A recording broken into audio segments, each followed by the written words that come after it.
King Charles is trialling a new pilot eco-project on the Sandringham Estate with innovative agricultural practices to fully boost its biodiversity. And now an expert says this can help promote that agroforestry is a legitimate and valuable form of land management.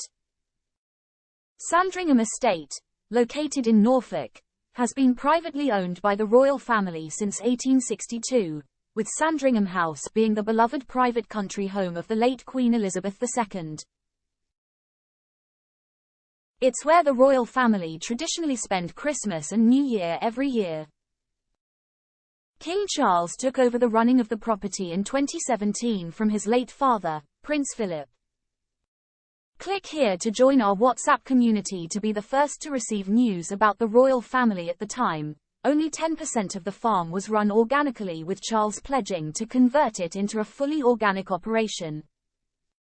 Ever since then, the monarch, who has been promoting sustainability and biodiversity throughout his royal career, has been actively trying to improve the estate's biodiversity. Earlier this year, and as part of his eco-project, the king announced his plans to create a climate-friendly topiary garden in the landscape with 4,280 herbaceous perennial plants and bulbs, 5,000 healing yew tree hedging plants, and yellow and pink rose varieties. According to the plans, this would create a rich source for pollinators and the provision of new habitats.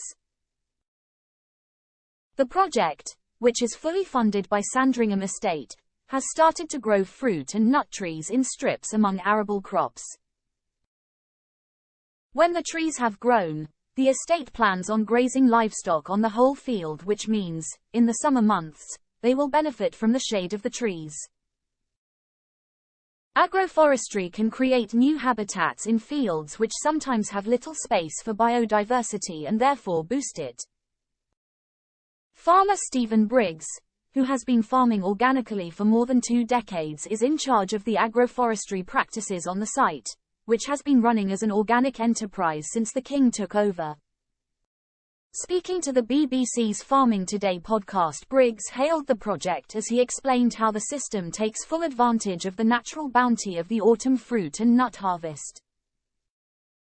He said, "We've got walnuts, we've got mulberries, apples, pears, plums, quinces, gages, etc. growing here. And we're just trying to figure out what's suitable for this particular environment. And when we learn what goes well, we can expand that area of agroforestry into different areas of the estate." The farming expert added that agroforestry in Sandringham is about trying to harvest more sunlight. He added, "It makes perennials and annuals together and farming in a 3-dimensional way, providing landscape, biodiversity and productivity benefits." The expert went on to say that agroforestry spaces and having that diversity of pollinectar species, and even a few weeds under the trees, creates a habitat for beneficial insects and that brings its own benefits too.